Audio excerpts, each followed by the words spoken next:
কাফনের কাপড়ে কোনো পকেট থাকে? থাকে না, নিয়ে যেতে পারবেন না। আপনি মারা যাওয়ার পরে যে কাফনের কাপড়টা কেনা হবে, আপনি জানেন সেটা টরে কাপড় কেনা হবে না?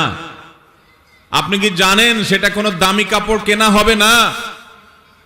কাপড়ের মধ্যে সবচেয়ে সস্তা কাপড় দিয়ে আপনাকে কাফন দেওয়া হবে। কারণ যাদের জন্য এই সুদের কারবার করে টাকার পাহাড় গড়েছেন সেই সন্তানরাই বলবে, এবং তাদের বলাটা অযৌক্তিক না, যে এখানে দামি কাপড় দিয়ে লাভ কি, মাটির সাথে মিশে যাবে, নষ্ট হয়ে যাবে, কে দেখবে?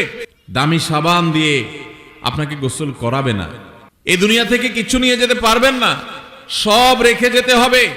ভাগ বটরা করে ছেলে মেয়েরা খাবে, আর হারাম কামাই করছেন আপনি, জবাব দিতে হবে আপনার। আপনার চেয়ে বড় নির্বোধ কে আছে যে কামাই করবেন, চুরি করবেন যাদের জন্য, তারা কেউ আপনার চুরির দায় নিবে না। আপনার শাস্তি আপনাকেই ভোগ করতে হবে, তারপর আপনি অপরাধ করছেন।